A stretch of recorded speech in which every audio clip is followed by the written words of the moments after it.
Good morning, everyone. How are you all? Hope you all are fine and are studying properly. Now, in this video, we'll study about a new chapter, and the chapter is living and non-living. This is from your biology. Chapter का नाम क्या है? Living and non-living. So let's start with this chapter. Living and non-living. Many things that we see around us every day are living or were once alive, but what does it means to be living? All the animals and plants that you see around you are living. Now what happens? What does this term living means? Living का मतलब क्या होता है? Alive, यानी जो जिंदा हो. That is called as living. Alive is called as living. जो जिंदा हो उन्हें हम क्या बोलते हैं? Living बोलते हैं. And what is non-living? That is not alive. We call them as non-living. Clear? So when you come out of your house, जब अपने घर से बाहर आते हो, क्या देखते हो आप? On road you can see dogs, cats, okay, cows, buffaloes, ये सब चीज़ देखते हो. साथ ही साथ आप ब्रिक्स देखते हो, सैंड्स देखते हो, इलेक्ट्रिक पोल्स देखते हो, ठीक है, आप प्लांट्स देखते हो. What are these things? These are the various types of things that can be classified into living and non-living. ऐसा जैसे चीज़ होते हैं जो जिन्हें हम लिविंग और नॉन लिविंग में अलग अलग बांट सकते हैं. क्लियर? कुछ ऐसे भी चीज़ होते हैं जो कभी लिविंग होते हैं लेकिन बाद में नॉन लिविंग हो जाते हैं. जैसे आप आज किसी एक ट्री को देख रहे हो. Imagine a tree beside your house. आपके घर के बगल में कोई एक ट्री है and tomorrow it has been cut. वो कट करके that has been converted into furniture, chair या टेबल में कन्वर्ट कर दिया गया है. तो क्या होगा? वो पहले अलाइव था. That tree was once alive, but after cutting it has become dead and it has become non living. पहले वो ट्री लिविंग था लेकिन बाद में जब वो चेयर या टेबल में कन्वर्ट कर दिया गया तो वो क्या हुआ? नॉन लिविंग बन गया है. ठीक है. So all the animals and plants that you see around are living. जो हम अपने अगल बगल में जितने भी सारे प्लांट्स या एनिमल्स को देखते हैं, they are all living. Clear? Other objects that you notice every day such is cars, rocks, bricks, buckets, bottles etcetera और नॉन लिविंग. और अलग अलग चीज़ जैसे कि ब्रिक्स हुए, कार्स हुए, रॉक्स हुए, ये सब क्या है? ये सारे नॉन लिविंग हैं. ठीक है. जो आप घर से बाहर निकलने के बाद देखते हो, इलेक्ट्रिक पोल्स देखते हो, चेयर देखते हो, टेबल देखते हो, what are all this things? They are all non living things. Clear? Things such as furniture, cricket bats, hockey sticks and cocks are all made of wood. You can call them dead things, though the tree from which wood has been taken to make these things were once alive.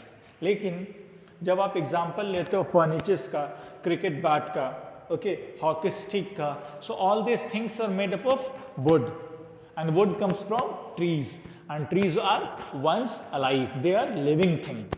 जब वो living tree को हम लोग cut down करते हैं and it is converted into non-living. That living thing is converted into non-living and then it is converted into whatever we wish, like cricket bat or hockey stick, like chair or table, as per our requirement. Clear?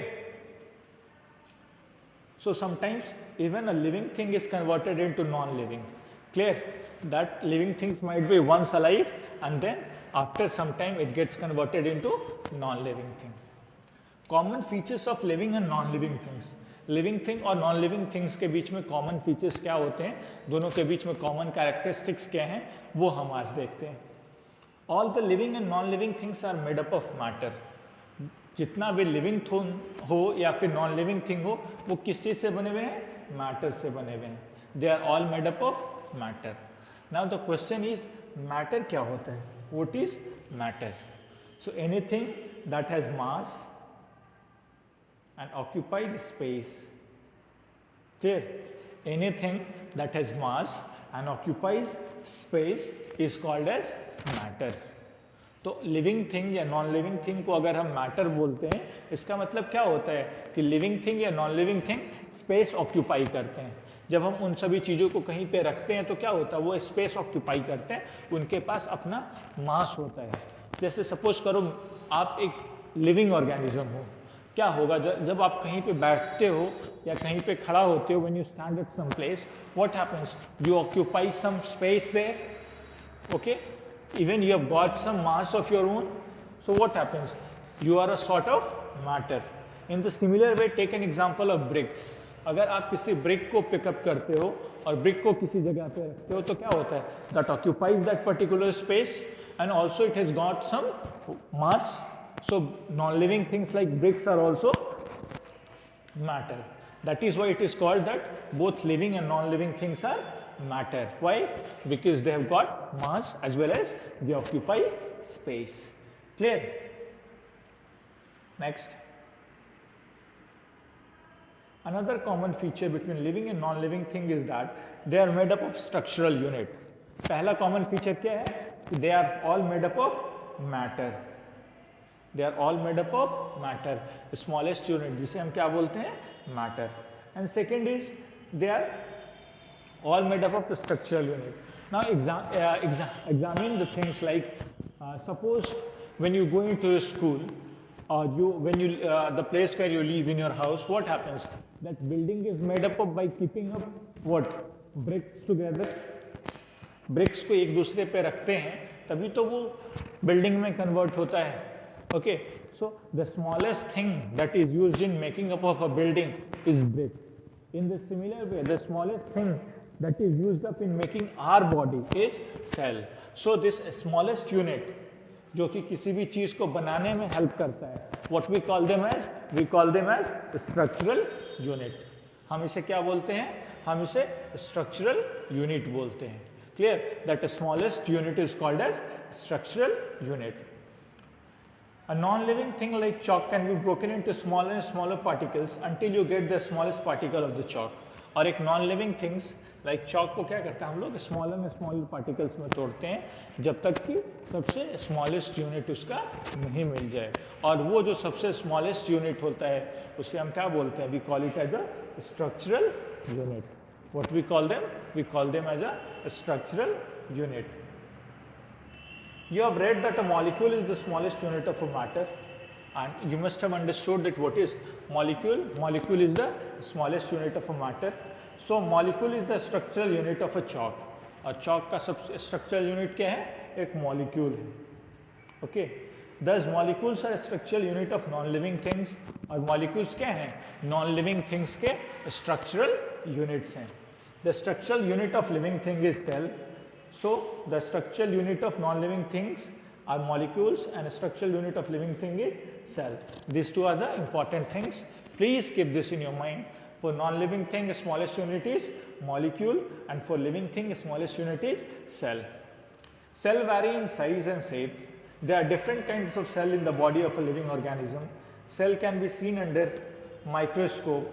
Figure 7.1 shows cell in an onion peel, and it can be seen under microscope.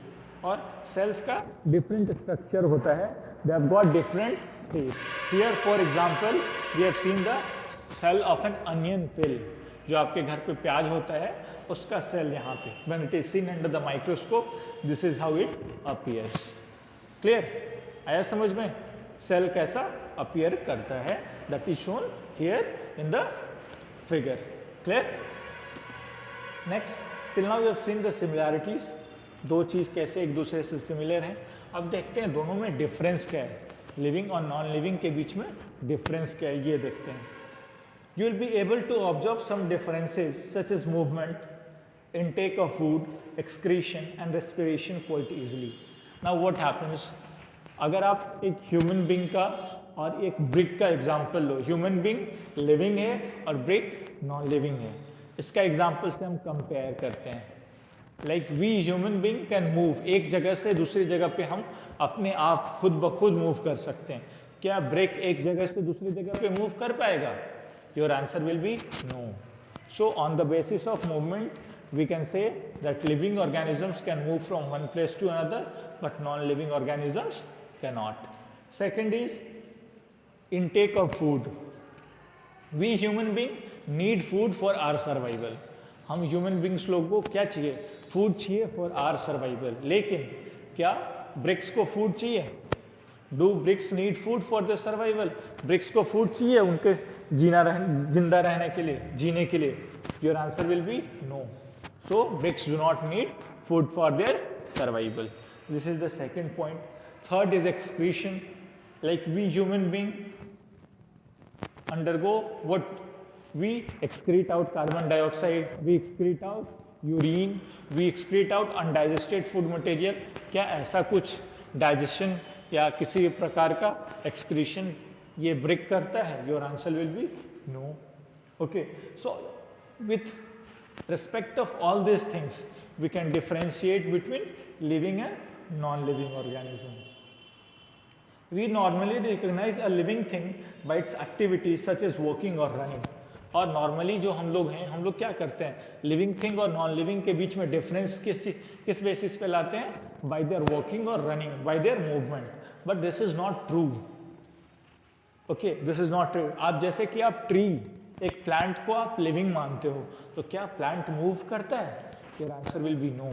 So we can not say that plant is living on the basis of movement. ठीक है, plant को हम living नहीं कह सकते हैं movement के basis पे. So movement can not be regarded as a criteria for differentiating living and non living things. Similarly क्या होता है, क्या रोबोट भी तो मूव करते हैं, कार मूव करते हैं, बसेस मूव करते हैं, तो क्या हम इन चीज़ों को लिविंग थिंग्स कह सकते हैं? Answer is no. We can not call them as a living thing. Clear? So clearly on the basis of movement we cannot differentiate between living and non-living things. Always keep this in your mind. All living things have some common characteristics that are not present in non-living things. Let's study some of the features of the living, both animals and plants. और दोनों animals और plants के जो characteristics है, we'll study about these things in the next video. Okay, till here please go through your book, and if you have any doubt please let me know. Okay, that's all for today in this video. Thank you. Stay home, stay safe, and keep studying.